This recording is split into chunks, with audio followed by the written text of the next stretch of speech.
Hey guys, and welcome back to Born in the Past. If you enjoy these journeys into the strange and often mysterious corners of history, please consider taking a moment to subscribe. It's a simple click that costs you nothing, but it makes a huge difference for the channel and allows these stories to continue. Tonight, we are not exploring a castle, a battlefield, or the life of a king. We are embarking on a much stranger and more intimate journey. We are going to explore the landscape inside the medieval mind. We're going to look at the unwritten rules, the invisible forces, bizarre beliefs that governed every single aspect of their daily lives. We are about to enter a world where logic as we know it does not apply.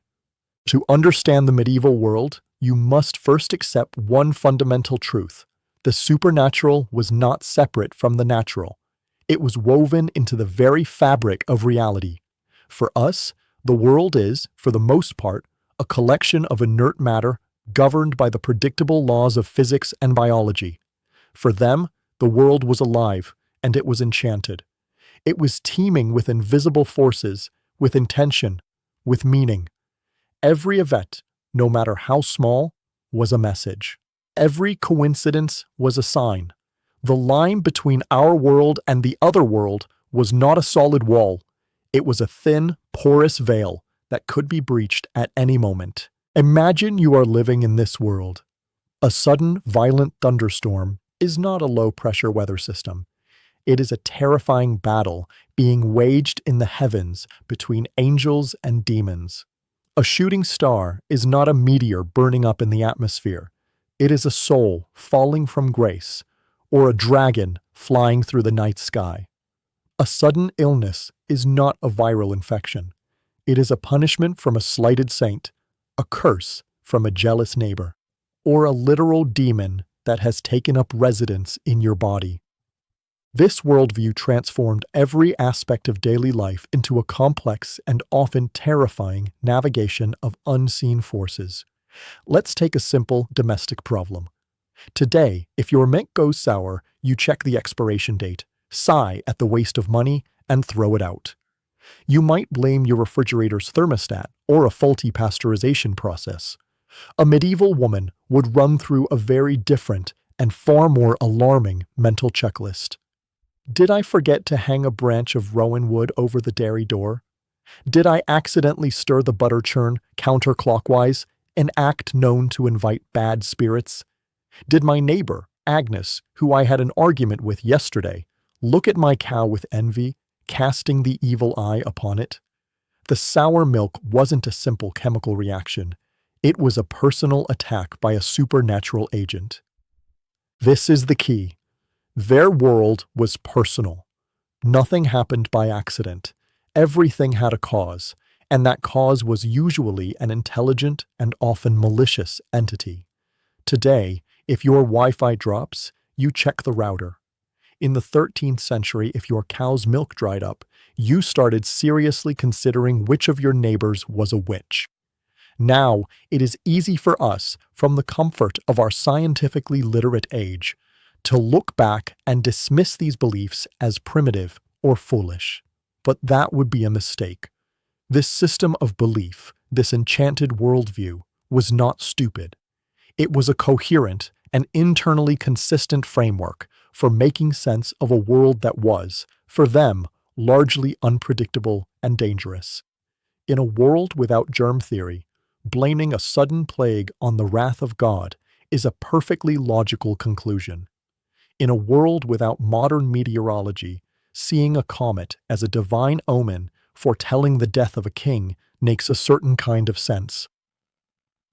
Their superstitions were not just random quirks. They were a form of risk management. They were a user's manual for a hostile and mysterious world. A prayer, a charm, a ritual, a correctly interpreted omen, these were their tools. They were a desperate attempt to exert some small measure of control, to bargain with the uncontrollable forces that governed their lives, their health, and their fortunes. Their world ran on a complex operating system of supernatural cause and effect. Their code was just written in saints' lives, folk tales, and the phases of the moon. And debugging that code was a matter of life and death. So, for the next little while, we must try to forget what we know. Forget physics. Forget biology.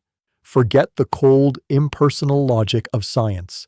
We are about to step through the veil into a world where every shadow could hold a spirit, every spoken word could be a spell, and every misfortune has a meaning. And we begin our journey by looking at the two great competing powers that waged a constant war for the medieval soul: the formal power of the church and the older, wilder power of magic. The medieval person was engaged in a constant two-front war against the misfortunes of the world. They fought with the heavy artillery of formal religion and the small, sharp daggers of folk superstition. They saw no reason to discard a tool that might work. In a world so full of danger, of seen and unseen, you used every weapon you had. And this practical, blended, and deeply superstitious mindset would inform every single decision they made. Starting with the most important place in their world, the home. The medieval home was a fortress, a sanctuary fortified with iron and ritual against the constant siege of invisible and often malevolent forces. Today, we think of home security in terms of locks, alarms, and cameras. Their concept of home security was a complex and deeply ingrained system of rituals, charms, and talismans designed to protect against a very different kind of intruder. They were not worried about a common burglar. They were worried about demons, about vengeful ghosts, about mischievous goblins, and most of all, about the ever-present threat of ill-willed magic from a jealous neighbor. The defenses began at the perimeter, the most vulnerable point of any house. The place where the mundane world met the mysterious world outside was the threshold, the doorway. This was not just a physical entrance. It was a spiritual one. An evil spirit, like a modern-day vampire, often could not enter a home unless it was invited, or unless the threshold was left magically unprotected. So, protecting this gateway was of paramount importance. The most common and powerful form of threshold protection was a simple piece of iron. A horseshoe, found on the road and therefore imbued with its own luck, was the ideal choice. It would be nailed to the door or the lintel above it. Why iron? In folklore stretching back centuries, iron was seen as a substance that was anathema to the supernatural. The Fae, the spirits of the forest, could not stand the touch of it. A demon would be repelled by its cold, hard reality. Iron was a product of the earth, transformed by human hands and fire into a tool of civilization. And this gave it a potent power against the chaotic, otherworldly forces of the wild. Having a horseshoe on your door was the medieval equivalent of a high-tech security system with motion detectors. It was your first and most important line of defense. But the fortifications did not stop there. Certain plants were believed to have powerful protective properties.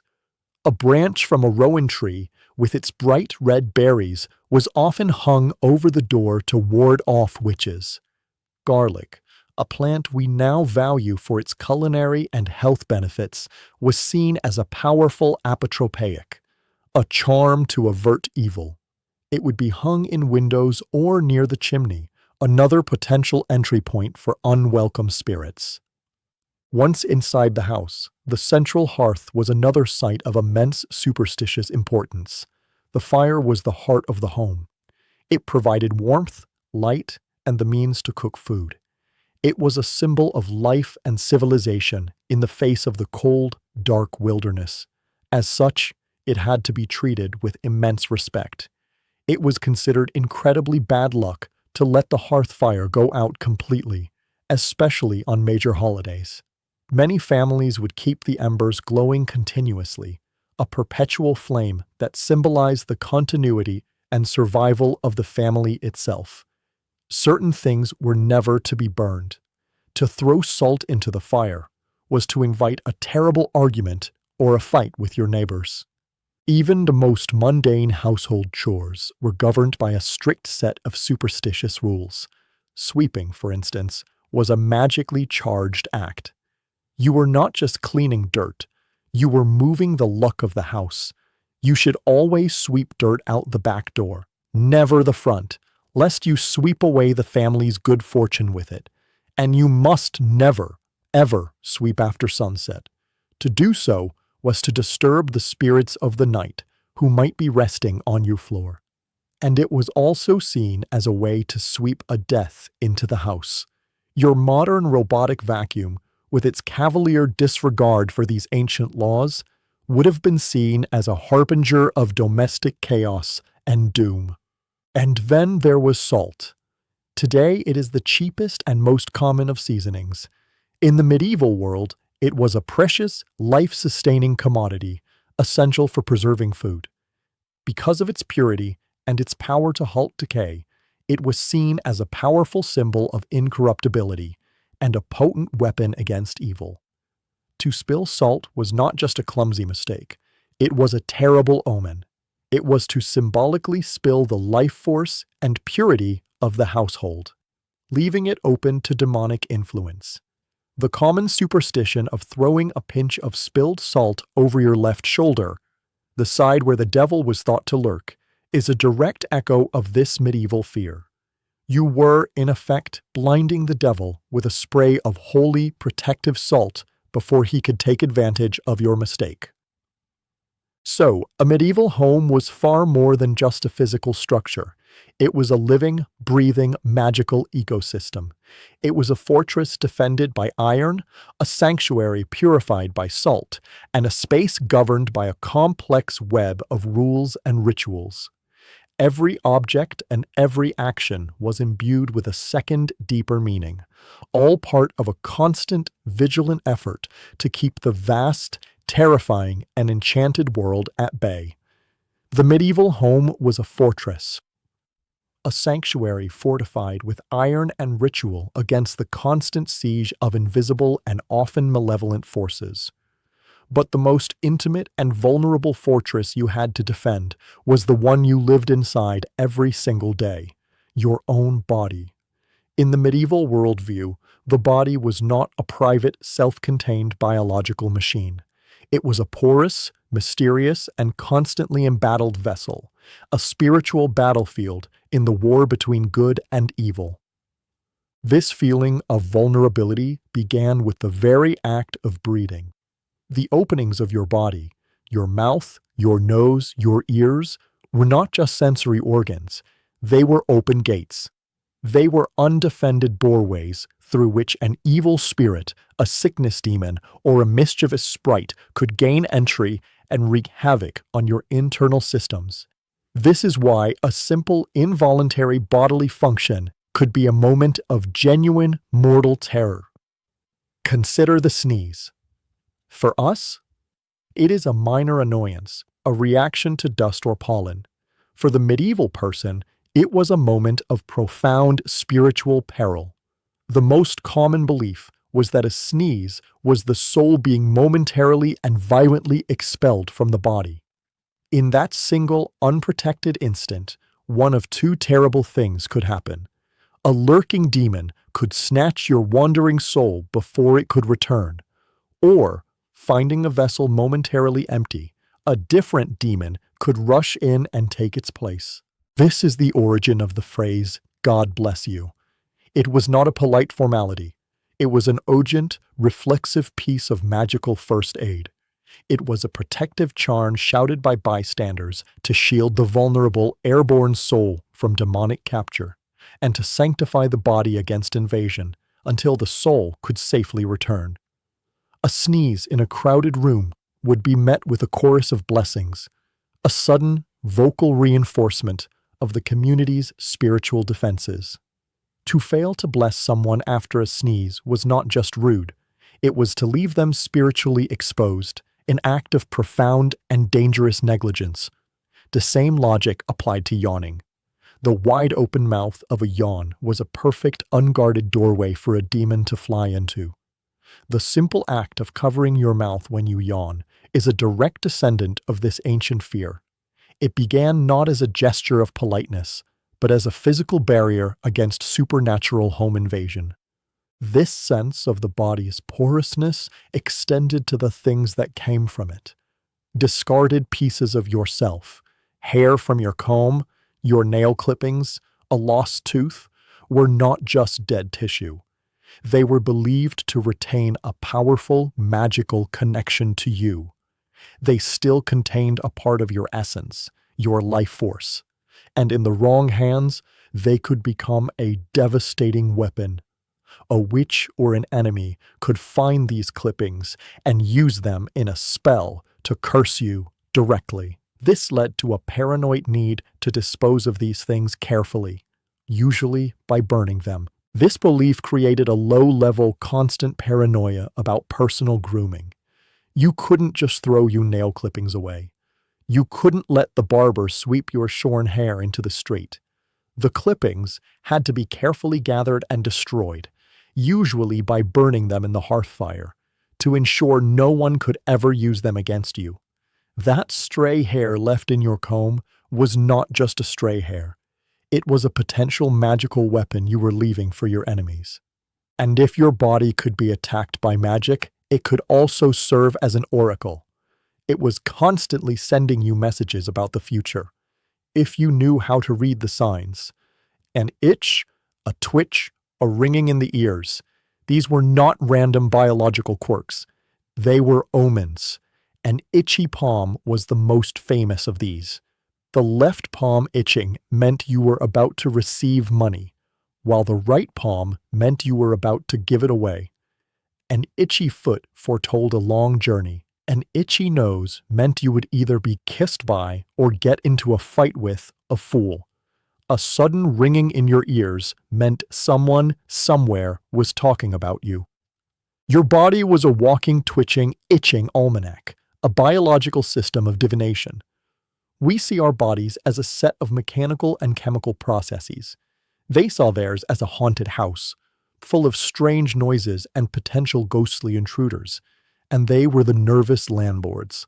To live in a medieval body was to be a nervous landlord in a very strange property, constantly checking the locks, interpreting the creaks, and praying that nothing malevolent had decided to move in during the night. The animals of the medieval world were living, breathing omens, messengers from the great beyond, but the earth itself had its own secret language, a quieter but no less powerful form of magic. This was the language of plants. To the medieval person, a plant was never just a plant. It was a potential cure, a deadly poison, a protective charm, or a powerful magical ingredient. The forest and the field were not just a landscape. They were a vast, living apothecary, a magical arsenal waiting to be used by those who knew its secrets. This belief was not just random folklore. It was based on a comprehensive and widely accepted philosophical principle known as the doctrine of signatures. The idea was simple and elegant. God, in his infinite mercy, would not create a disease without also creating its cure. And to help his ignorant human children find these cures, he had left clues. He had placed a signature on each plant, a visual hint that pointed to its specific medicinal use. It was the ultimate user-friendly design. A plant with heart-shaped leaves, like the wood sorrel, was obviously meant to treat ailments of the heart.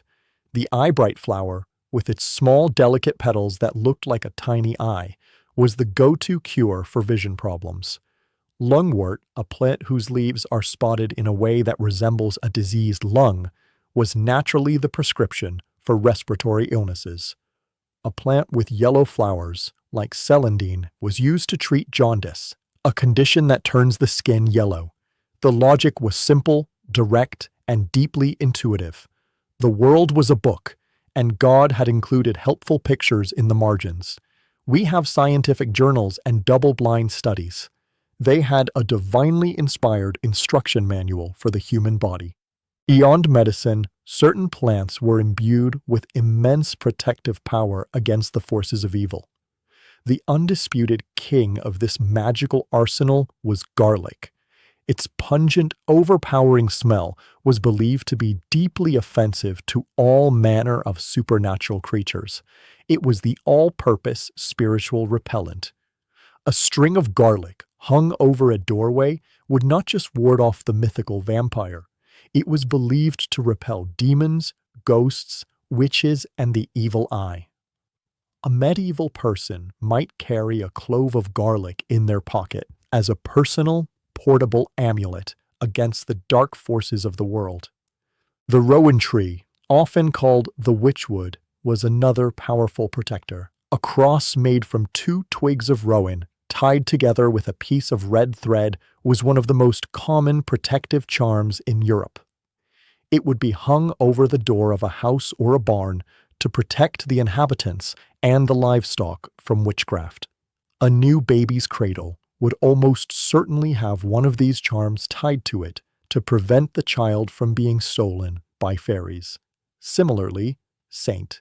John's wort, a plant that blooms around the summer solstice, was believed to have immense power against the demonic.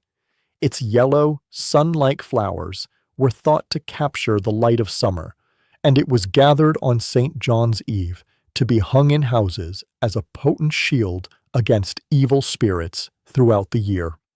But just as the plant world offered protection, it also offered poison and peril. Some plants were not divine cures, but demonic traps. The most famous and feared of these was the mandrake. This was a real plant, but it was surrounded by a terrifying mythology. Its thick, forked root often resembled a small, grotesque human figure. It was believed that when a mandrake was pulled from the ground, it would let out a blood-curdling scream so powerful it could kill any human who heard it. This led to incredibly elaborate and bizarre rituals for harvesting the plant safely. A common method involved tying a rope from the plant to a dog's neck, then blocking one's own ears with wax, and tempting the dog with a piece of meat from a distance. The dog would lunge for the meat, pulling the mandrake from the ground, and would then, according to the legend, drop dead from the scream, leaving the harvester with the precious and now safely silent root. And of course, there were the true poisons, plants like deadly nightshade, hemlock, and wolfsbane. These were the ingredients of the witch's cauldron. It was believed that witches used these plants to create their infamous flying ointments, hallucinogenic salves that, when applied to the skin, would create the sensation of flying through the night sky to attend their demonic sabbaths. Even the harvesting of a simple medicinal herb was governed by ritual. Its power was not just in its chemistry, it was in the timing. Some plants had to be gathered under a full moon, others at the precise moment of dawn. Some required a specific prayer or chant to be recited as they were picked. To ignore these rules was to risk the plant losing its magical virtue. The medieval garden was not just a source of food and flavor. It was a place of immense and dangerous power. A living pharmacy where God's cures grew right alongside the devil's poisons. And knowing the difference was a matter of life and death. The medieval person saw messages in the sky and magic in the woods. But the place where superstition and daily life were most intimately and constantly blended was the kitchen. The preparation of food was not merely a domestic chore. It was a form of everyday alchemy. A series of rituals designed to nourish the body while protecting the soul. Certain ingredients were not just food. They were potent magical tools. Salt, as we've discussed, was a precious commodity, but its value was more than just economic. Its white crystalline purity and its power to halt the decay of meat made it a powerful symbol of incorruptibility. It was a weapon against evil. A thin line of salt scattered across a threshold could prevent a demon from entering. But this power also made it dangerous. To spill salt was a terrible omen. It was seen as a breach in your spiritual defenses, an open invitation to the devil, who was always thought to be lurking just behind your left shoulder, waiting for an opportunity. The reflex to immediately scoop up a pinch of the spilled salt and throw it over your left shoulder was an emergency countermeasure, an attempt to blind the waiting devil with a spray of holy, purifying salt before he could exploit your clumsy mistake. Bread, the staff of life, was also imbued with deep religious and superstitious meaning. It was the substance of the Eucharist, the body of Christ, and so it had to be treated with immense respect. To drop a loaf of bread on the floor was a sin that required a profuse apology, and many would kiss the bread after picking it up to show reverence. It was common practice to mark a cross on the top of a loaf before baking it. This was not just for decoration, it was a blessing, a protective ward to keep the devil from sitting on the loaf and spoiling it. Bread baked on Good Friday was considered especially powerful. It was believed to have healing properties and to never go moldy, and sailors would often take a piece with them on long voyages to protect against shipwreck. Eggs, as universal symbols of new life and fertility, were also ripe with meaning. To find an egg with two yolks was a potent but ambiguous omen. It could mean a wedding was coming, or it could foretell a death in the family. It was a message from the future, but the message was maddeningly unclear. But the magic was not just in the ingredients. It was in the very process of cooking. The direction in which you stirred a pot was of critical importance. You must always stir decile, or clockwise, following the path of the sun, which was natural and holy. To stir widdershins, or counterclockwise, was to work against the natural order of God's universe.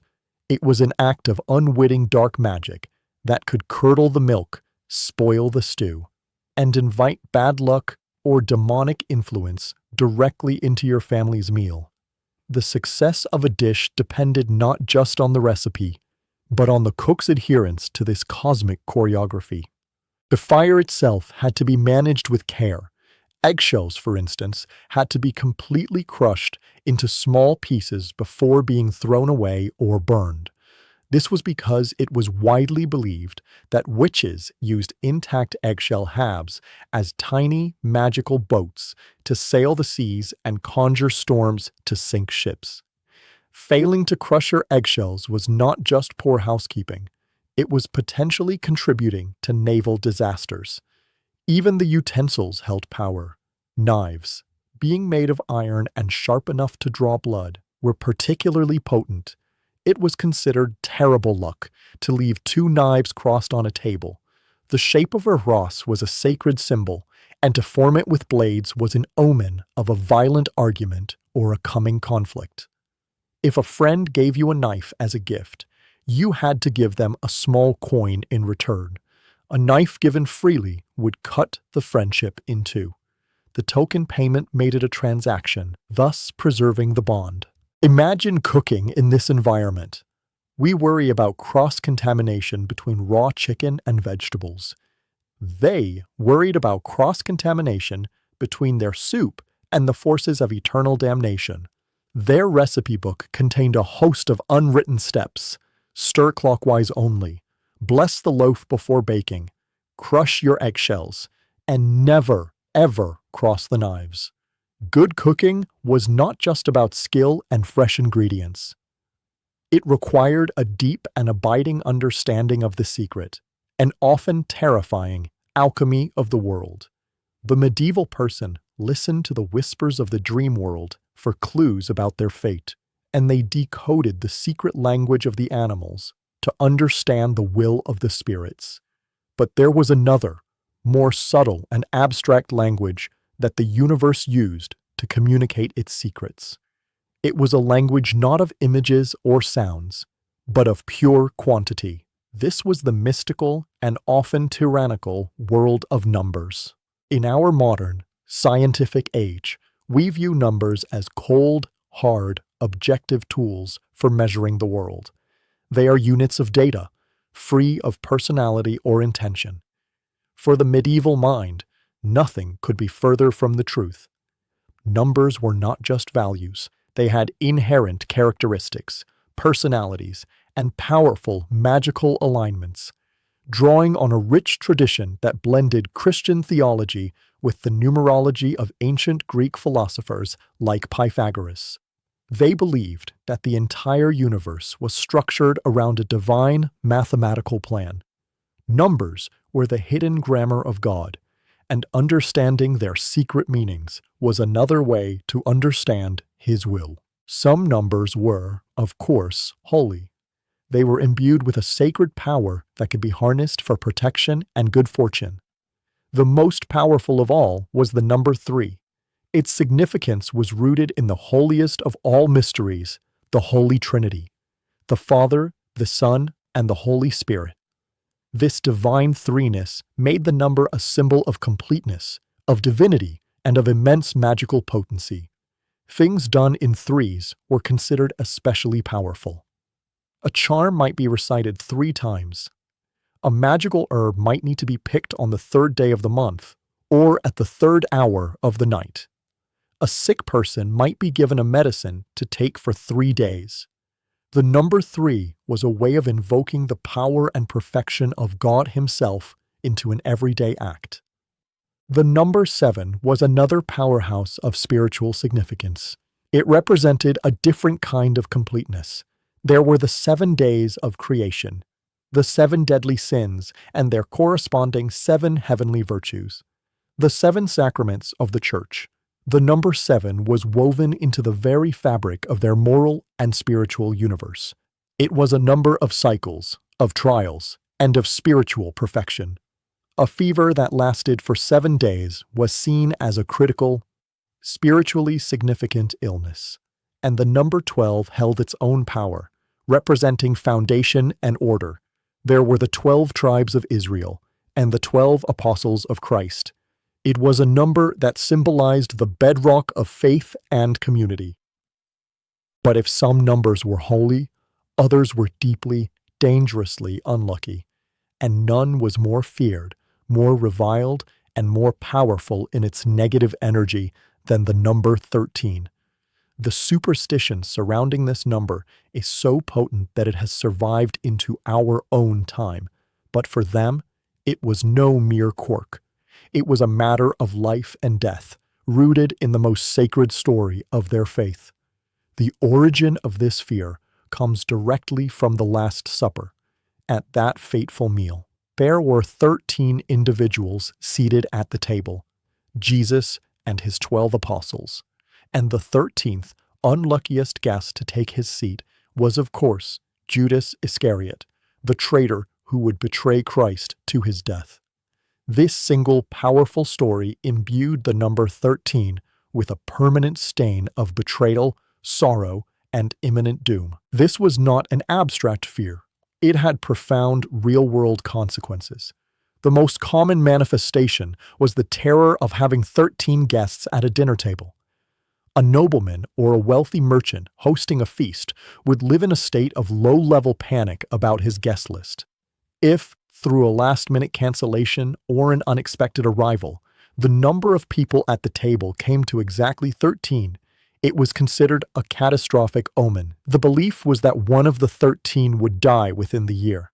The host might frantically try to find a 14th person to join the meal, or, in a pinch, even have a servant sit at the table to break the cursed number. Imagine the social anxiety. Forget worrying if your guests are enjoying the food.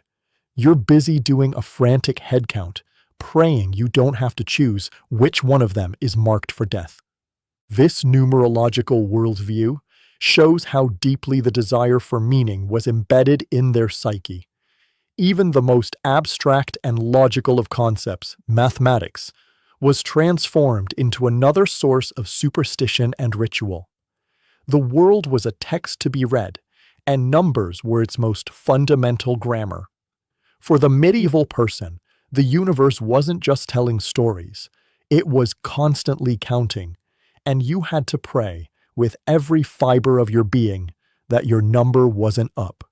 In our modern, scientific age, we view numbers as cold, hard, objective tools for measuring the world. They are units of data, free of personality or intention.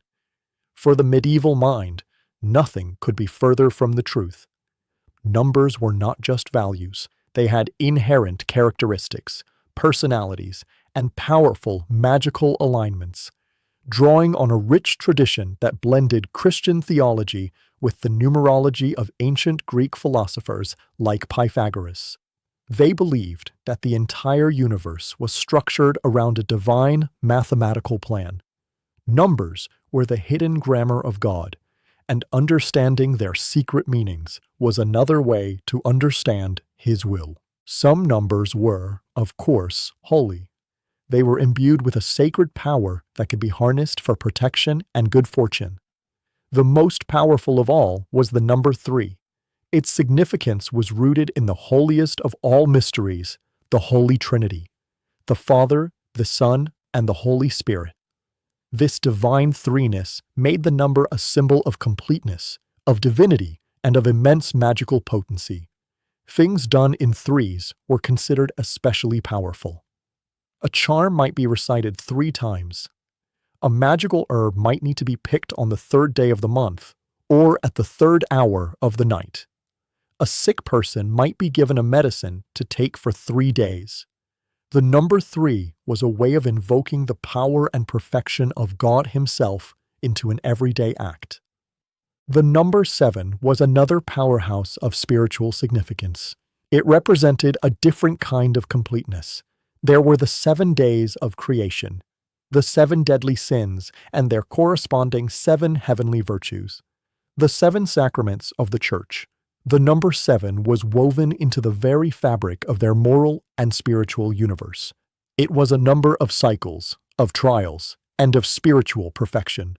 A fever that lasted for 7 days was seen as a critical, spiritually significant illness, and the number 12 held its own power, representing foundation and order. There were the 12 tribes of Israel and the 12 apostles of Christ. It was a number that symbolized the bedrock of faith and community. But if some numbers were holy, others were deeply, dangerously unlucky, and none was more feared, more reviled, and more powerful in its negative energy than the number 13. The superstition surrounding this number is so potent that it has survived into our own time, but for them, it was no mere quirk. It was a matter of life and death, rooted in the most sacred story of their faith. The origin of this fear comes directly from the Last Supper. At that fateful meal, there were 13 individuals seated at the table, Jesus and His 12 apostles, and the 13th, unluckiest guest to take his seat was, of course, Judas Iscariot, the traitor who would betray Christ to his death. This single, powerful story imbued the number 13 with a permanent stain of betrayal, sorrow, and imminent doom. This was not an abstract fear. It had profound real-world consequences. The most common manifestation was the terror of having 13 guests at a dinner table.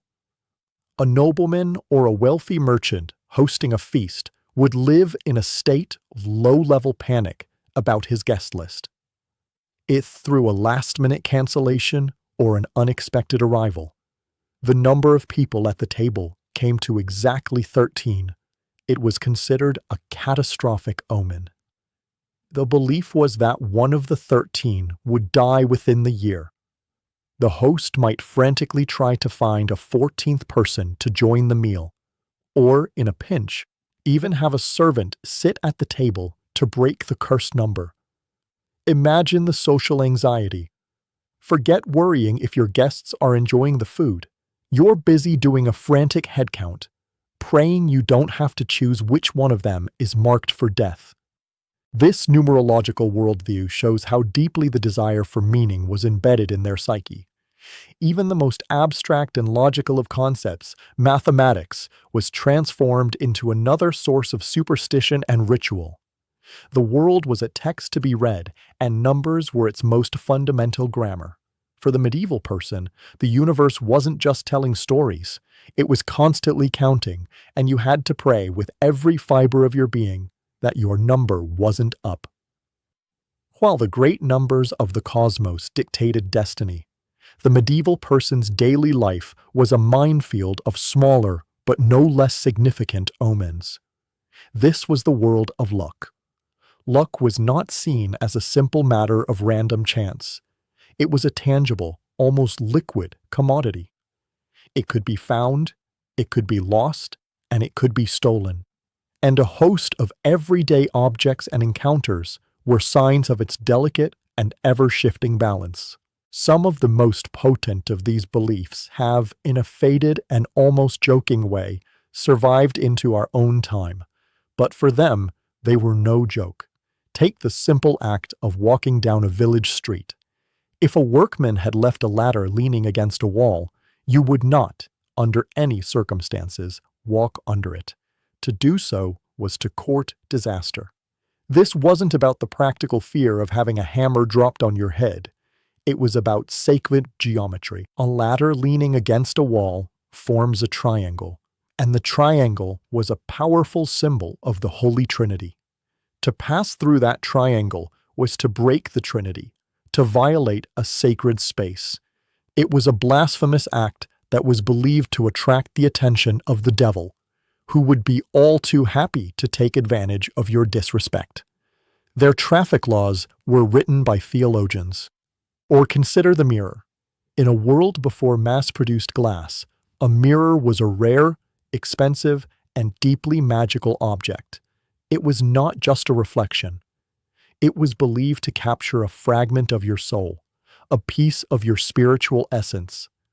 This is why breaking a mirror was a catastrophe. It wasn't just 7 years of bad luck.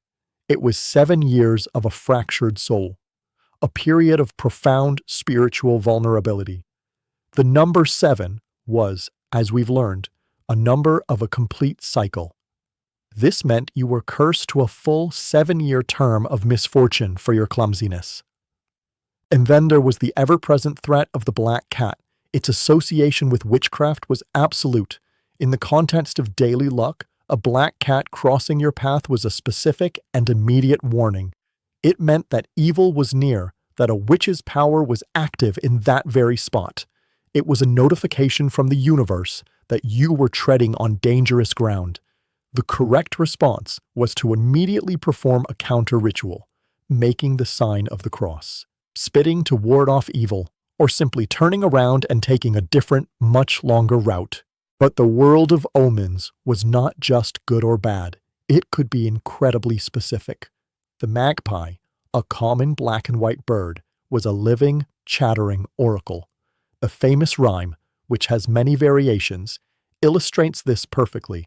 1 for sorrow, 2 for mirth, 3 for a wedding, 4 for a birth. Seeing a single magpie was a terrible omen of sadness to come, so much so that people developed counter-charms. You were supposed to salute the magpie, saying, "Good morning, Mr. Magpie." And how is your wife and family? This show of respect was intended to placate the bird and persuade it to withhold its bad luck. Imagine the social anxiety of it. You're walking to the fields, and your entire emotional forecast for the day depends on how many birds you happen to see and whether you remember to be polite to them. Of course, it wasn't all doom and gloom. The world was also full of small tokens of good fortune, if you knew where to look. Finding a 4-leaf clover, with its perfect cross-like shape, was a sign of God's favor. It was a tiny, natural amulet that you would press and keep, its luck stored within its dried leaves. Finding a stone with a natural hole in it was also considered very lucky. You could peer through the hole to see the world as it truly was, to spot fairies or to ward off the evil eye.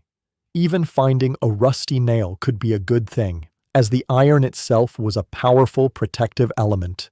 This constant scanning of the environment for signs, this endless series of small rituals and avoidances must have been mentally exhausting. It turned a simple walk into a complex navigation of a supernatural obstacle course. A black cat was a warning, a ladder with a spiritual hazard. A single magpie was a cause for alarm. A clover was a blessing. This was not a world you could simply walk through without thinking. You had to be constantly vigilant, constantly interpreting, constantly engaged in the serious business of managing your own fortune. You were actively participating in the struggle between the good and bad luck that governed the universe, one small, strange, and deeply ingrained ritual at a time. The medieval village was an island of supposed order, a small pocket of human civilization huddled against the vast unknown. And the great dark ocean that surrounded this island on all sides was the forest. The woods that pressed in on their fields and homes were not just a source of timber or a place for animals. They were another world entirely. To step from the sunlit fields into the deep, tangled shade of the ancient woods was to cross a border into a whispering, enchanted kingdom with its own powerful inhabitants, its own ancient rules, and its own terrible, beautiful dangers. For the medieval peasant, the forest was the realm of the fae, the fair folk, but you must banish from your mind the modern image of tiny, cute, benevolent fairies with sparkly wings. The fae of medieval folklore were something much older, much more powerful, and far more dangerous. They were seen as a race of supernatural beings, the original inhabitants of the land, who had been driven into the hills and the deep woods by the arrival of mankind and the ringing of church bells. They were not good or evil in a human sense. They were entirely alien, and their morality was unknowable. They could be dazzlingly beautiful or grotesquely monstrous, and they were notoriously capricious and quick to take offense. This is why you never referred to them directly. To speak their name was to draw their attention, something no sensible person ever wanted to do. Instead, you used euphemisms. You called them the good people, the fair folk, or the gentry. It was a mark of respect born not of love, but of profound fear. It was the same way you might speak politely to a volatile and unpredictable king. To enter their kingdom, the forest, meant you had to abide by their strange and unwritten laws. To break them was to risk your life, or worse, your soul. The most famous of these laws concerned the fairy rings. These were the perfect circles of mushrooms or dark green grass that would sometimes appear overnight in a meadow. This was not a natural phenomenon. This was a clear sign of supernatural activity, the site of a fairy dance floor. To a medieval person, stumbling upon such a ring was a moment of great peril. The stories were clear. Any mortal who foolishly stepped inside the ring would be compelled by the magical music to dance with the fae. You would dance without rest, for what might feel like a few hours, until you collapsed and died of exhaustion. Or you might be pulled entirely into their world, returning a night later to find that 100 years had passed in the mortal realm, and everyone you ever knew was long dead and buried. A mushroom circle wasn't a cool natural curiosity. It was a demonic dance club with a very strict, and often fatal, door policy. Another rule was never to eat their food. If you were lost and starving in the woods and stumbled upon a magical clearing filled with a lavish feast, you must not take a single bite. To eat the food of the fae was to bind yourself to their realm forever, becoming their prisoner, unable to ever return to the human world. But the most intimate and terrifying interaction with the fair folk was the fear of the changeling. It was a deeply held belief that fairies, who had ugly or sickly infants of their own, would sometimes sneak into a human home and swap their child with a healthy human baby. A mother might put her beautiful, happy baby to sleep, only to find in the morning a wizened, pale, and constantly screaming creature in its place. This new baby would refuse to grow, would be impossible to soothe, and would seem to suck the very life out of the household. This was a changeling. This tragic superstition was a way for a heartbroken community to explain the unexplainable, the sudden onset of a debilitating childhood illness, an infant's failure to thrive, or the birth of a child with a physical or mental disability. It was easier to believe your child had been stolen by magic than to accept the random, senseless cruelty of nature. The forest, then, was not a place for a relaxing stroll. It was a foreign country with a dangerous and powerful native population. Every rustle of leaves was not just the wind, it could be a goblin. Every strangely shaped tree was not just a tree, it could be a sleeping spirit. The feeling of being watched was not just paranoia, it was a statistical probability. To get lost in the woods was not just a matter of losing your bearings. It was a matter of losing your reality, of being pulled into a world of timeless magic from which you might never return. It was the great whispering wilderness that bordered their reality, and they feared it as much as they needed it. If the forests were the wild, horizontal frontier of the medieval world, then the sky was its vertical one. It was not a vast, empty vacuum of space. It was the ceiling of God's creation, a living canvas upon which he and his enemies painted messages of warning, of wrath, and of profound cosmic significance. Today we look at the weather forecast on an app. They looked at the clouds and saw a divine mood board. A beautiful sunset was a sign of God's pleasure. A long, dark, rainy spell was a sign of his sorrow or disappointment. And a violent thunderstorm was not a simple meteorological event. It was an expression of pure, divine fury. The thunder was the actual sound of God's angry voice booming across the heavens. The lightning was his sword, splitting the sky asunder. Or, in another popular belief, it was the sound and light of a great battle being waged in the clouds between the Archangel Michael's angels and the legions of demons trying to break through to the mortal world. This is why church bells would be rung frantically during a storm. It was not just to warn people to take cover. The holy, blessed sound of the bell was believed to have the physical power to disrupt the storm and drive the demons away. But no celestial event was more packed with terrifying meaning than the arrival of a comet. A comet, with its long, fiery tail streaming across the night sky, was not a beautiful astronomical phenomenon. It was a terrible and unmistakable omen from God. It was a hairy star or a sword star, a flaming weapon brandished by a divine hand in the night sky. Its appearance was a guarantee of impending disaster. It foretold the death of a king, the coming of a great plague, or the beginning of a devastating war. When Halley's Comet appeared in 1066, it was seen by all of Europe as a direct prophecy that a great upheaval was coming. The English saw it as a sign of doom, while the invading Normans saw it as a sign of their own destined victory.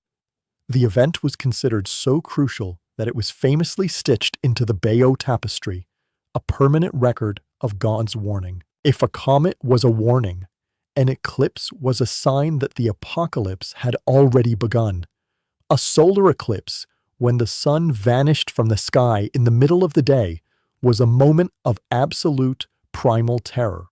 The sun, the most powerful symbol of God and Christ, being eaten by a black shadow, was a horrifying disruption of the divine natural order. Animals would fall silent and confused. The world would be plunged into an unnatural, deathly twilight. People would fall to their knees in the streets, weeping, praying, and confessing their sins, believing the day of judgment had finally arrived. A solar eclipse wasn't an opportunity for a cool photo with special glasses.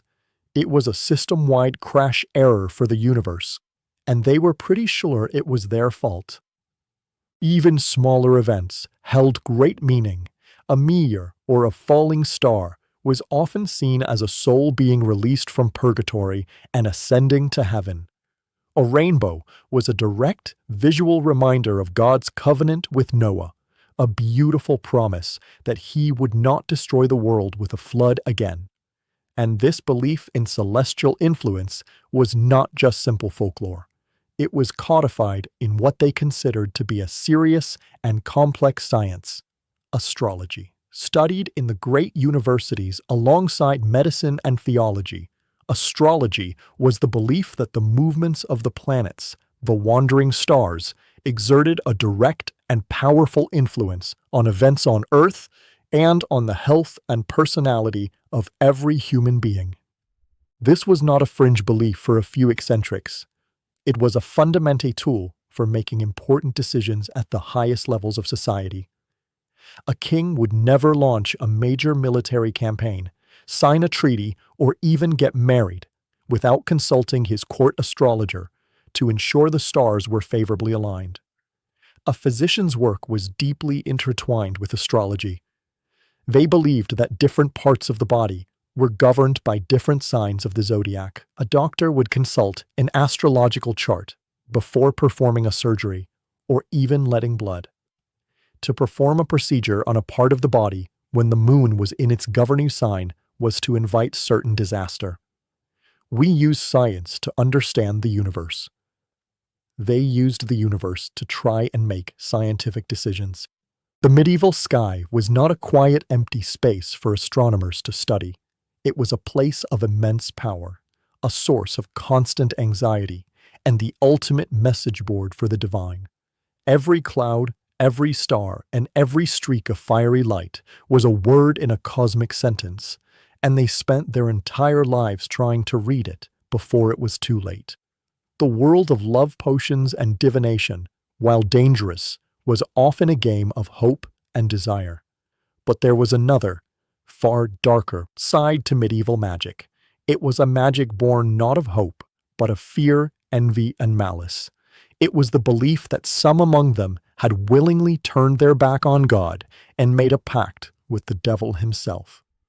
This was the terrifying, all-consuming shadow of the witch. When we think of a witch hunt, we often imagine a powerful priest or a fanatical judge riding into town and pointing fingers.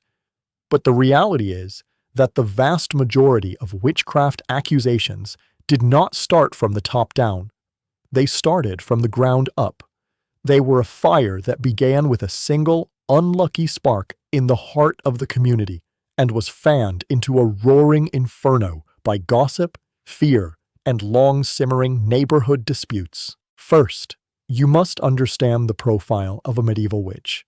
She was not a fairy tale caricature with a pointy hat and a warty nose. To them, she was a very real and present danger. She was your neighbor. She was the person who had sold her soul to Satan in exchange for the power to inflict harm, what they called maleficium. And the person who most often fit this profile was, tragically, the most vulnerable person in the village, a poor, elderly woman, often a widow, who lived on the margins of society. She might be a bit eccentric. She might have a sharp tongue. She might be skilled with herbs as a local healer, or her only crime might have been to live longer than her husband and to own a black cat. She was a perfect scapegoat because she was socially powerless. The process of accusation almost always began with a simple, unexplained misfortune.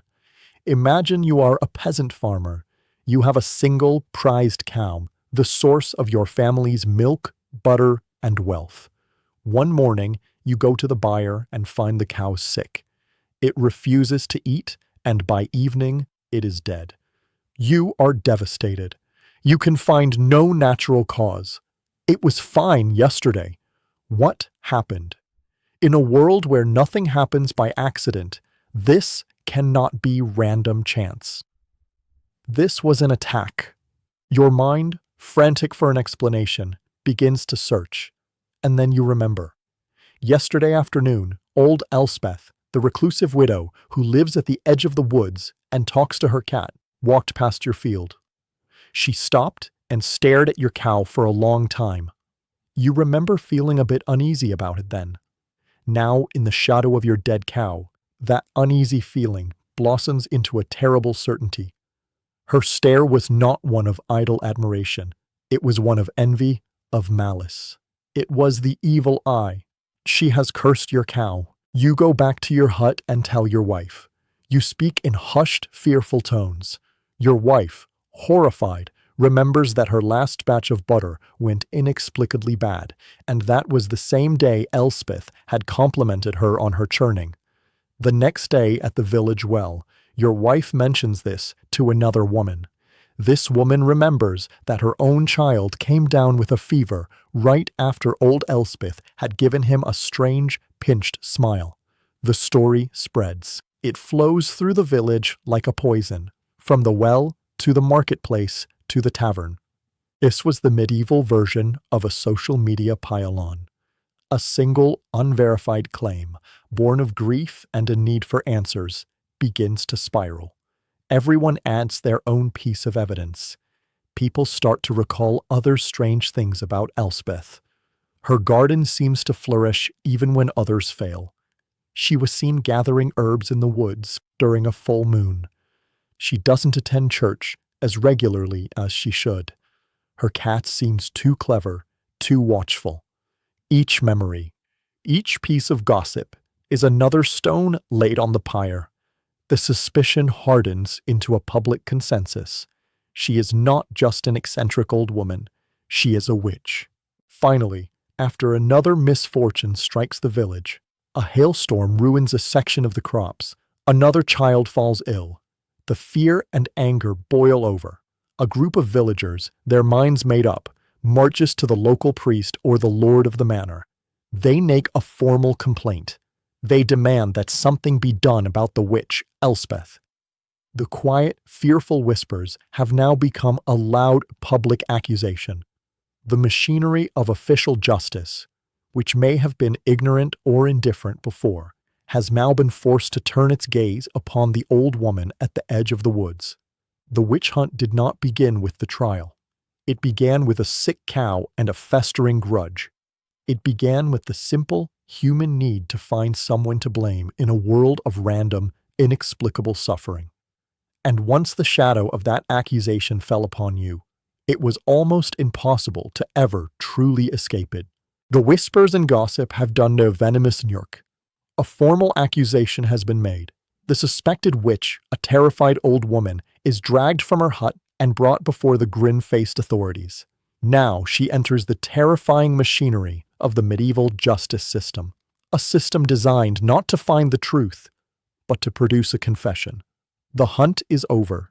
The trial is about to begin. You must understand that a medieval witch trial was not a court of law in the modern sense. There was no presumption of innocence. There was no defense attorney. The evidence was not physical, but spectral and psychological. The entire process operated on a terrifyingly circular logic. The authorities already knew witchcraft was real and that the devil was at work. Their job was simply to identify his agents. Once the community's suspicion had fallen upon you, you were already considered guilty until proven guilty, a task that was by design almost impossible. The primary goal of the interrogation was to secure a full confession. This was the gold standard of proof. An interrogator, often a priest or a professional witch finder, would question the accused for hours, sometimes for days, often employing sleep deprivation and relentless psychological pressure. They were not looking for the truth. They were looking for confirmation of what they already believed. They would ask leading questions. When did you first make your pact with Satan? Did you fly to the Sabbath on a goat or a broomstick? Which of your neighbor's cattle have you cursed? If a confession was not forthcoming, torture was often the next step, especially in continental Europe. The catalog of horrors used to extract these confessions is a testament to human cruelty.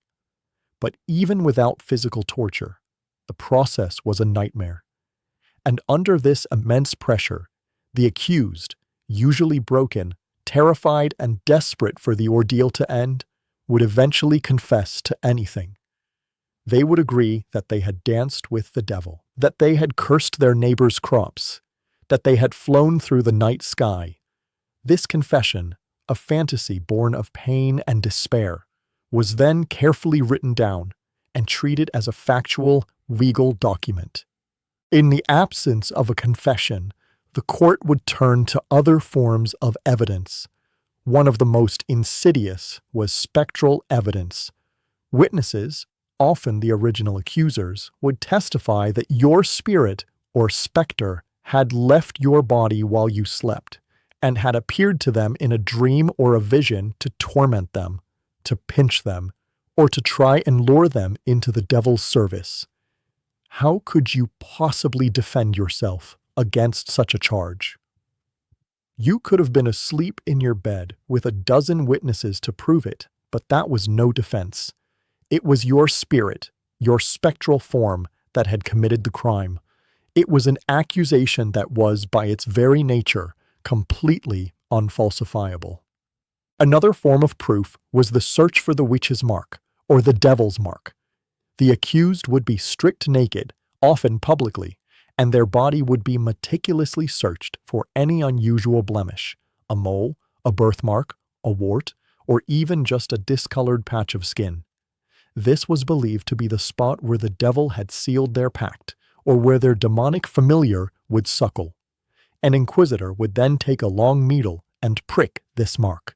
According to the logic, if the spot did not bleed, or if the accused did not cry out in pain, it was considered proof positive of witchcraft, as the devil's mark was insensible to pain. Of course, a needle could be deliberately blunt, or the shock and terror of the situation could easily numb a person to a simple pinprick. In some places, an older form of justice might be used, trial by ordeal. The most famous of these in witch trials was trial by water. The accused would have her right thumb tied to her left big toe, and her left thumb to her right, and she would be thrown into a river or a pond. The logic was that water, being a pure element used in the holy sacrament of baptism, would reject a wicked witch. Therefore, if you floated, you were guilty. You would be fished out of the water and taken to be executed. If you sank, you were declared innocent. The good news, your name was cleared. The bad news, you had, in all likelihood, already drowned. It was a perfect, diabolical catch-22 from which there was no escape. A witchcraft trial, therefore, was not a process of investigation. It was a ritual of confirmation. The evidence was imaginary, the logic was circular, and the outcome was, in most cases, a foregone conclusion. It was a system designed to give a legal and theological justification to a community's pre-existing fears and hatreds. And once you were caught in its terrible shadow, there was almost no way out. The ghosts of purgatory were, for the most part, sorrowful things. They were family. They were reminders of your spiritual duty, visitors who knocked politely on the door of your dreams to ask for your help. But the medieval night was stalked by another, far more terrifying kind of intruder, one that tore a much more violent hole in the veil between the worlds. This one did not appear as a shimmering, ethereal spirit. It did not want your prayers. It wanted your life force. This was the unquiet dead in its most horrifying and physical form.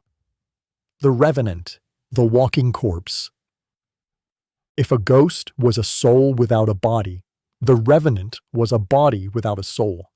It was widely believed that the corpses of particularly wicked or sinful people were susceptible to being reanimated, possessed by a demonic entity that would use the physical shell to torment the living. The prime candidates for this horrific post-mortem career were those who had lived outside God's grace. Excommunicated individuals, known sorcerers, murderers, and those who had taken their own life. Their bodies, already tainted by sin, were seen as empty vessels, perfect for a demon to inhabit. The revenant did not haunt in the gentle sense of the word. It did not rattle chains or cause a cold spot in the room. It rose physically from its grave at night, often still wrapped in its burial shroud, and walked back into the community it had left behind. Its motives were always malevolent. It would terrorize its own family first, appearing at their bedsides to crush them, to suffocate them, to drain their vitality. It was believed to be a harbinger of plague. Its pestilential breath, spreading disease wherever it went. The chronicles of the Middle Ages are full of accounts from respected monks and historians, detailing outbreaks of a mysterious, wasting sickness in a village, which would only stop after the corpse of the first person to die was dealt with. This was the medieval zombie apocalypse on a local and very personal scale. So how did you fight a monster that was also your recently deceased and very unpleasant neighbor? The solution was not spiritual. It was brutally physical.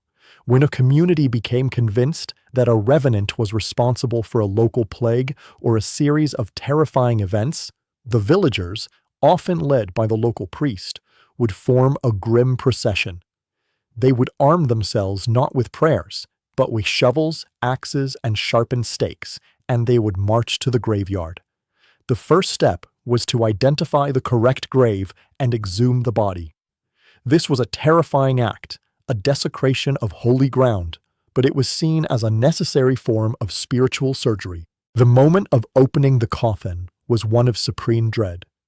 If the corpse inside was peacefully decomposed, a clean skeleton, then they had made a mistake. But often, they found exactly what they were looking for: proof. The corpse would not look peaceful. It might be bloated, its skin having turned a dark ruddy color. Its burial shroud might be torn or chewed upon, and, most damningly, its mouth might be smeared with dried blood, and when its chest was pierced with a sharp object, fresh-looking liquid blood would gush out. To our modern eyes, this is all perfectly explainable. These are the natural processes of decomposition. Gases in the abdomen cause the body to bloat. The lack of oxygen can give the skin a dark, preserved appearance. The pressure from the bloating can force blood-tinged fluids up the esophagus and out of the mouth. But to the medieval mind, which had no understanding of forensic pathology, the evidence was irrefutable. The bloating meant the corpse had been feasting. The blood meant it was unnaturally, demonically alive. They had found their monster. Once the revenant was identified, it had to be destroyed. And the methods they used are the direct ancestors of every vampire slaying technique you have ever seen in a movie. The most common solution is to decapitate the corpse with a shovel or an axe, ensuring the head was severed from the body. Then, the heart might be cut out. The entire body, or at least the head and heart, would then be burned on a pyre until nothing remained but ash. Another popular method was staking. A sharpened stake, often made from a specific type of wood, like ash or hawthorn, would be driven through the corpse's chest, pinning it to the earth of its own grave, a physical anchor to prevent it from ever rising again. The belief in the walking dead was a powerful way for medieval people to give a face to their deepest fears. They could not fight a virus or a bacteria. They could not understand the random nature of disease. But they could fight a monster. The revenant provided a tangible, physical enemy. It turned the abstract horror of a plague into a single, malevolent corpse that could be dug up, defeated, and destroyed. It was a terrifying superstition. But it was also a strangely empowering one. It gave them a way to fight back with shovel and stake against the overwhelming darkness of their world. The reanimated corpse was a rare and spectacular horror. The sorrowful ghost, a tragic visitor. But there was a much more common, more insidious, and more personal form of supernatural attack that the medieval person feared every single day. It required no demonic pact and no unholy ritual. It came from the heart of your own community. It came from the eyes of your neighbor.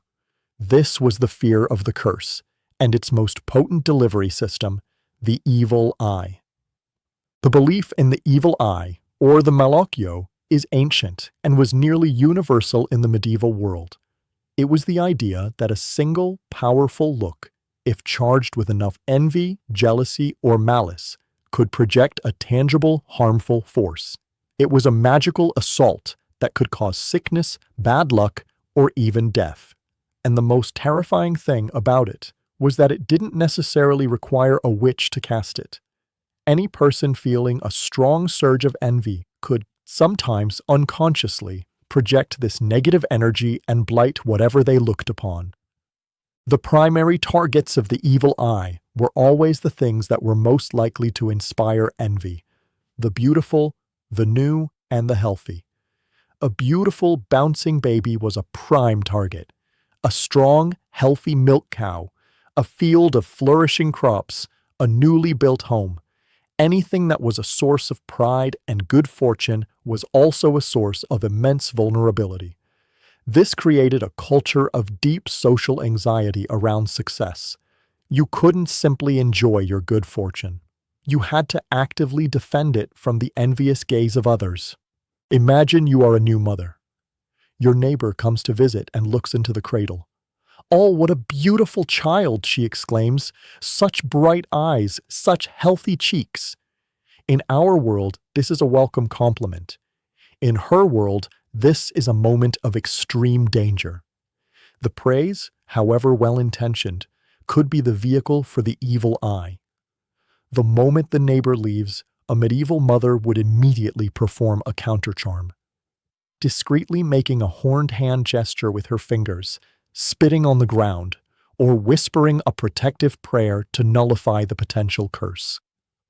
This led to a strange social dance of what you might call protective pessimism. You would never boast about your good luck. If someone complimented your healthy-looking child, the proper response was not "thank you." It was to immediately downplay the compliment. "Oh, but he has a terrible temper," you might say, or "yes, but he spits up constantly." By pointing out a flaw, you were deflecting the envy, giving it something negative to latch onto, thus protecting the child from the full force of the malicious gaze. Their social media strategy would have been baffling to us. Instead of carefully curated photos of their perfect life, it would have been a feed of humble brags and self-deprecating comments, all designed to manage the magical fallout of other people's jealousy. To combat this constant threat, people relied on a whole arsenal of apotropaic magic, charms designed to avert or turn away evil. Red coral was considered one of the most powerful protections against the evil eye, especially for children. A baby would often have a small piece of coral tied to its wrist or sewn into its clothes. The color red itself, a symbol of life and blood, was thought to be a powerful deterrent. Shiny objects, which could reflect the gaze back at the sender, were also popular. If the evil eye was an unconscious blast of envy, the spoken curse was a direct, intentional weaponization of ill will. A muttered curse from a beggar to whom you had refused to give alms, or from an enemy after a bitter argument, was taken with absolute seriousness. If, a week later, your pig fell sick, you would immediately trace it back to that moment, to those angry words. This created a world where you had to be careful not to offend anyone, not just out of politeness, but out of a real fear of magical retaliation. This constant, low-level fear of being cursed by your own neighbors created a society steeped in a particular kind of social paranoia. It assumed that the default human emotion was envy, and that to be successful or fortunate was to paint a target on your back. It meant you could never truly relax. You were always on the lookout for a covetous glance, a backhanded compliment, or a muttered threat.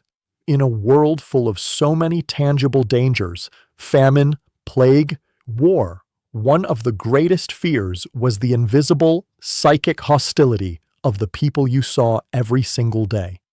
The fear of a neighbor's curse or the evil eye was a matter of personal magical defense. But what happened when a serious crime was committed and there were no witnesses? What did you do when it was one person's word against another's? In our world, you look for evidence. In their world, when human judgment failed, they turned the case over to a higher authority. They didn't just ask for God's guidance. They demanded his direct intervention. Welcome to the terrifying and bizarre world of the trial by ordeal. The logic behind the ordeal was simple, if terrifying. It was believed that God, being all-knowing and all-powerful, would not allow an innocent person to be unjustly punished. Therefore, you could create a dangerous physical test, and God would perform a small, localized miracle to protect the innocent from harm. An ordeal was not just a test of endurance. It was a formal, public summons to God, asking him to appear in court and serve as the final witness and judge. The entire process was steeped in religious ceremony. It would often take place in or near a church, and a priest was essential. He would say Mass, bless the instruments of the ordeal, and pray for God to make the truth known. One of the most common forms was the trial by fire. In this ordeal, the accused would be forced to carry a red-hot piece of iron in their bare hands for a set distance, usually 9 feet. Or they might be made to walk barefoot across a series of red-hot plowshares laid out on the ground. The assumption was not that an innocent person would be immune to the heat. They would be burned, just like anyone else. The divine miracle was expected to happen afterwards. The burned hand or foot would be immediately bandaged and sealed by the priest. 3 days later, the bandages were removed in a solemn public ceremony. If the wound was healing cleanly, without festering or infection, it was seen as a sign of God's intervention. He had miraculously purified the wound. The accused was innocent. If, however, the wound was infected, blistered, and putrid, it was clear proof that God had abandoned the accused to their guilt. A similar logic applied to the trial by hot water.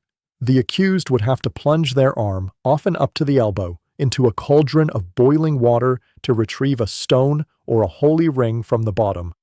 Again, the arm would be bandaged, and the state of its healing 3 days later would determine the verdict. Their legal system was, in effect, a form of divine dermatology. Even more famous, and more psychologically cool, was the trial by cold water.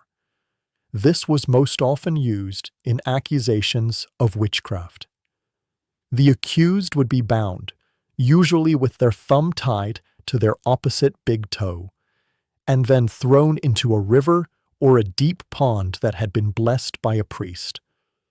The theory was that water, the holy element of baptism, would reject a wicked witch.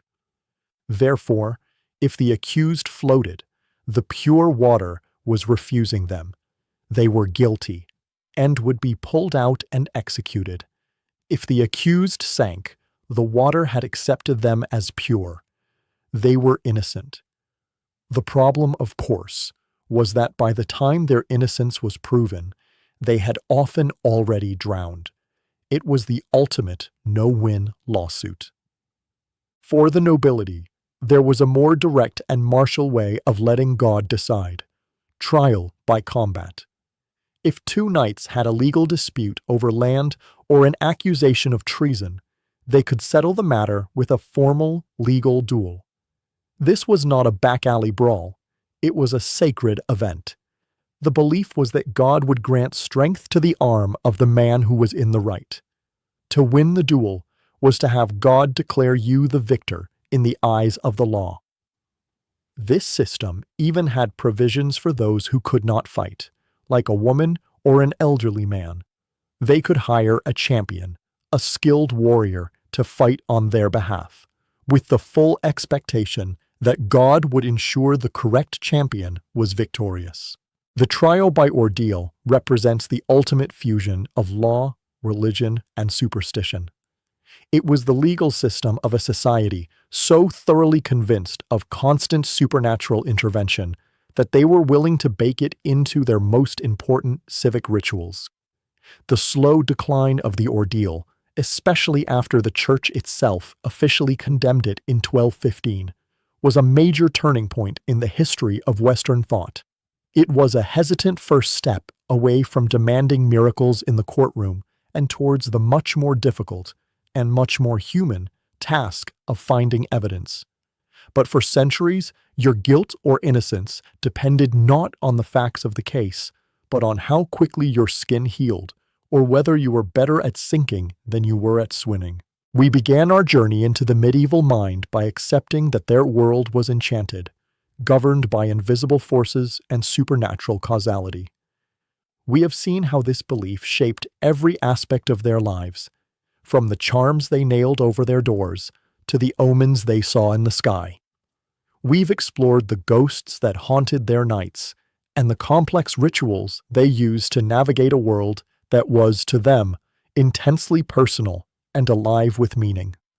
Now, as we draw this exploration to a close, it is time to summarize this strange and complex worldview and to reflect on what it means for us living in our own disenchanted age.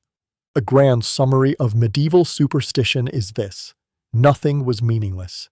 In a world fraught with random danger, plague, famine, war, and accidental death, the human mind created a vast, intricate, and all-encompassing system to impose order on the chaos.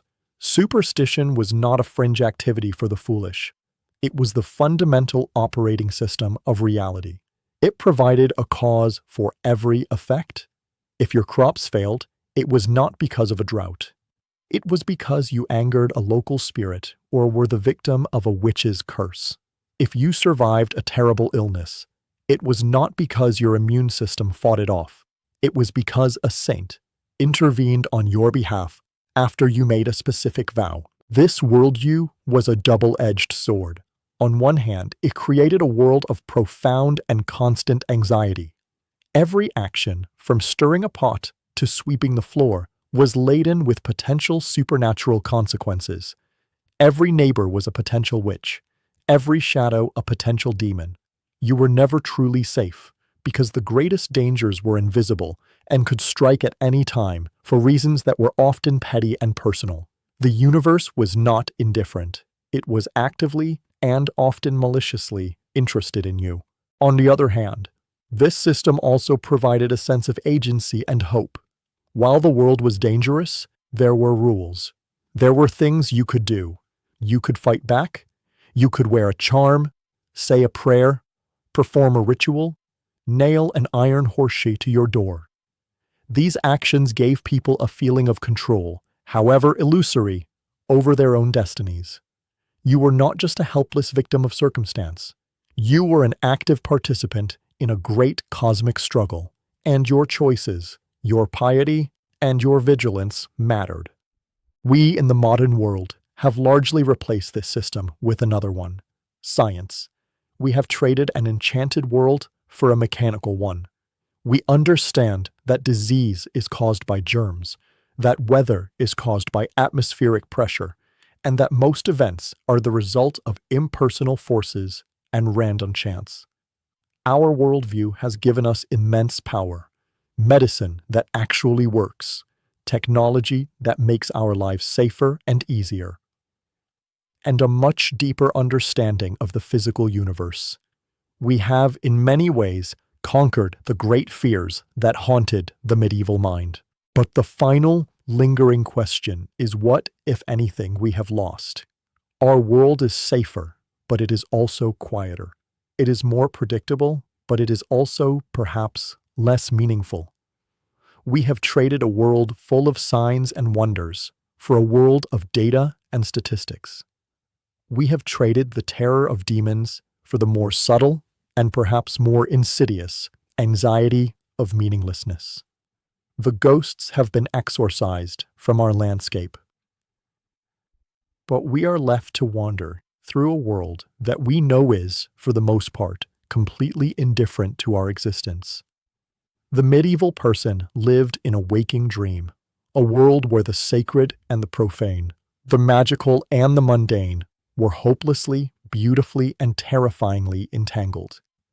We live in the world that woke up from that dream, and as we sit here in our quiet, well-lit rooms, safe from the curses of our neighbors and the ghosts of our ancestors, we are left to wonder which world is the stranger one.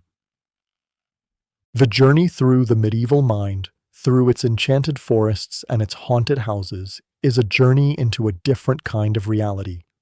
It is a reality governed by a logic that is not our own. A world where the veil between the seen and the unseen is thin as smoke. They lived their lives in a state of constant negotiation with a world of spirits, a world where every action had a spiritual consequence and every misfortune had a supernatural cause. We have traded this for a world of science, of reason, and of relative safety. And yet, the human mind does not change so easily. As we conclude this story, it is worth asking ourselves, have we truly escaped superstition? Or have our ghosts simply changed their clothes? We may no longer fear the evil eye of a neighbor, but we live in a state of anxiety about the anonymous judgment of strangers on social media. We may not believe in witches' curses, but we are terrified of invisible germs and unseen toxins. We may not consult astrologers to plan a battle, but we follow the pronouncements of financial analysts to predict the equally mysterious movements of the stock market. We have our own modern rituals. We knock on wood, a faint, unconscious echo of a belief in tree spirits. We say "bless you" when someone sneezes, a reflex stripped of its original, terrifying meaning. We read our daily horoscopes on an app, a digitized version of the same search for cosmic guidance. We develop complex conspiracy theories to find intention and pattern in what are often just chaotic, random events. Perhaps the need to believe in unseen forces, to find a story behind the chaos, is a fundamental part of the human condition. We are and have always been storytelling animals. The medieval person used superstition to build a framework of meaning, to give them a sense of control in a world where they had very little. Their lives were a constant, vigilant performance, a series of rituals designed to appease angry gods, ward off malicious spirits, and attract good fortune. It must have been an exhausting way to live. But perhaps, in our disenchanted world, we have simply traded one set of anxieties for another. We have the luxury of understanding the science behind a thunderstorm, but we have also lost the awe of seeing it as a divine battle. We have the comfort of medicine, but we have lost the direct, personal relationship with a saint who might intervene on our behalf. We have gained a world of factual certainty, but we have lost a world of profound and sometimes beautiful mystery. And now, as this story ends, as we power down our screens and the hum of our modern world fades, we are left in the quiet darkness of our own rooms. It is a safe darkness. It is a darkness free from demons, from wandering souls, and from the watchful eyes of the Fae. But the human mind remains as it has always been, a place of wonder, of fear, and of a deep, unquenchable thirst for meaning. The ghosts may no longer be in the woods or at the crossroads, but they are still here. They are the ghosts in our own machines. And now, perhaps it is time to let them and ourselves rest. Time to sleep.